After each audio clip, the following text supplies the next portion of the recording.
a modern day magician and illusionist. I play around with illusions that are both optical as visual as well as psychological. His tricks will leave you spellbound. Best thing about being able to do magic virtually is it is interactive. NewsX influencer A-list proudly recognizes David Noble for influence in the art of illusion. Hello and welcome. You're joining us on NewsX Influencer A-List. I'm Paridhi Bhanot, and joining us on the show today is David Noble. Now, he's an illusionist and he does magic for a living. Firstly, David, thank you so much for being with us on the show. Thank you so much, Paridhi, for having me. The pleasure is all ours, David. If you could just help us by understanding, what is it like being an illusionist? What is it that you do? What is it like? So basically, what I do is tricks and effects. I'll tell you what. Let's cut the fluff. I am what they used to call a magician 15 years ago, but then thanks to people making magic cliche and expecting a magician to pull rabbits out of hats and flowers out of tins and things like that.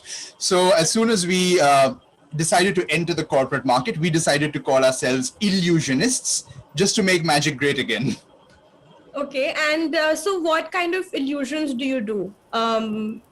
What is it that let's say we ask you to do a show for us. What can we expect from a David Noble illusion show?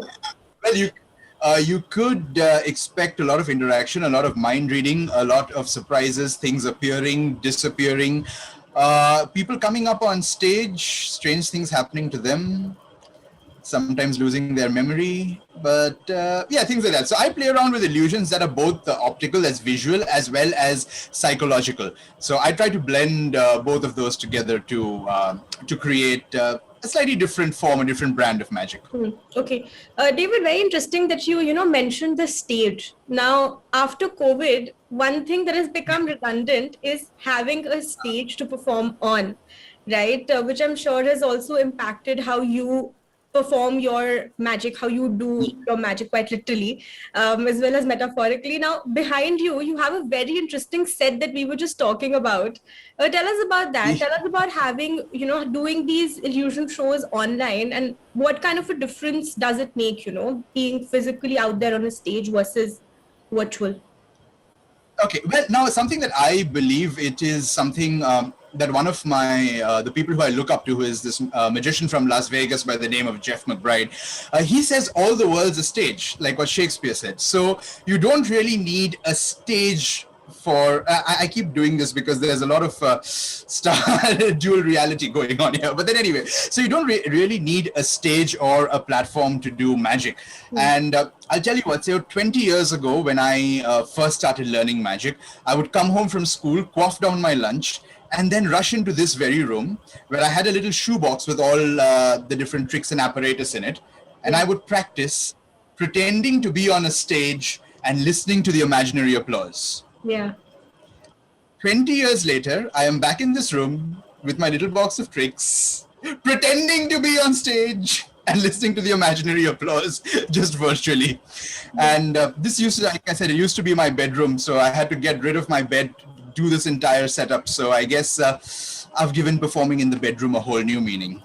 Yes, you have indeed. I want to ask you, when you started performing, full time, when you decided that you wanted to do this as a career, how viable is being an illusionist as a career option? Because I'm sure many viewers watching this would also want to, maybe experiment with it, might want to take it up as a career choice. Is it viable? Is it a feasible career option?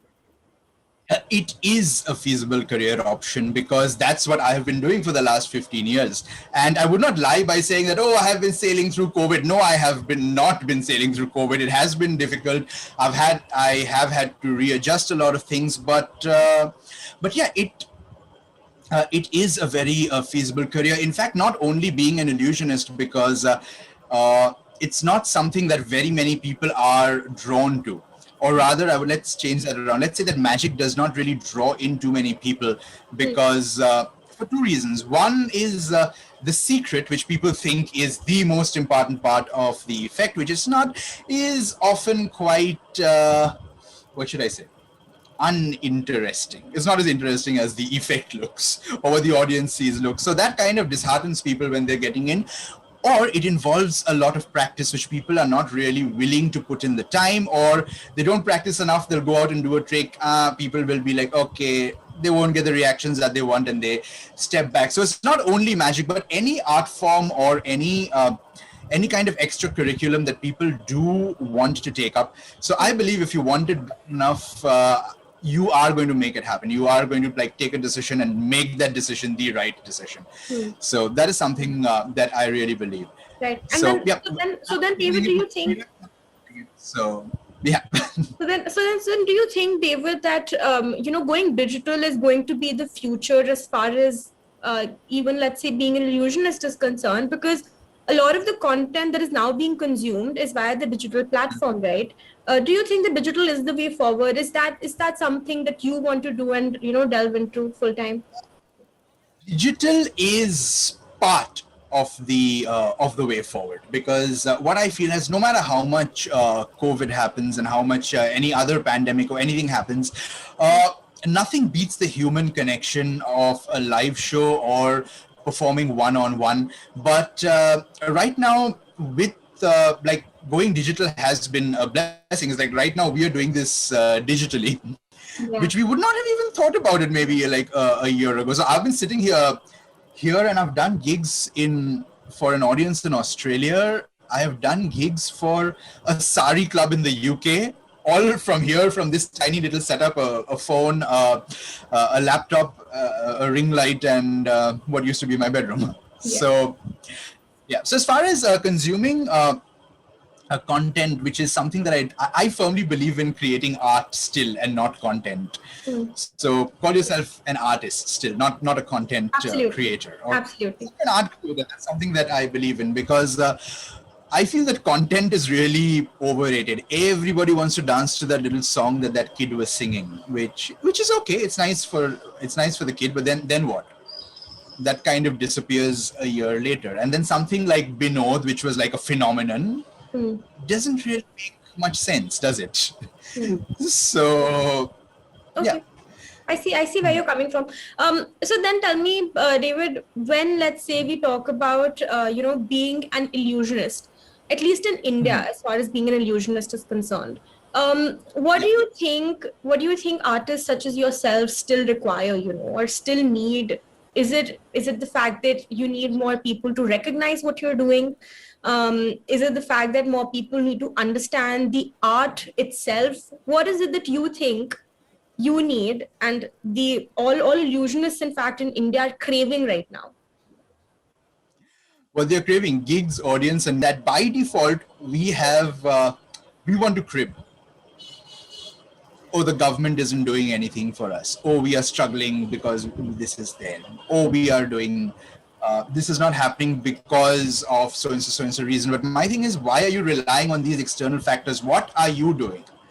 So I would say it's like a lot of illusionists who are friends of mine and who are people who I consult for have actually taken their virtual shows, and they have exploded on the scene with virtual shows, because it's something new, it's something different. And the best thing about being able to do magic virtually is it is interactive, that both of us can actually do something together.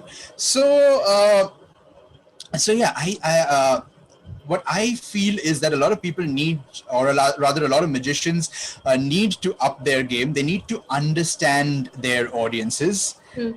And classics of magic are classics for a reason. But you need to bring them and give them a context which people relate to. You need to connect with them instead of, because if you would see a guy in a top hat making birds appear, you'd probably go, but then a couple of years ago, an act from Britain's Got Talent went viral. A guy called Darcy Oak made pulling birds from thin air cool again.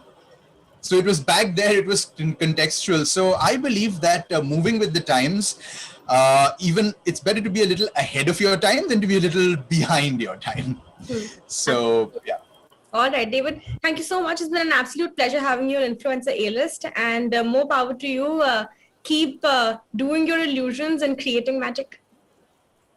Thanks so much, Parithi. It's been a pleasure to be part of this, and I hope to connect in person sometime soon and share some magic. Absolutely.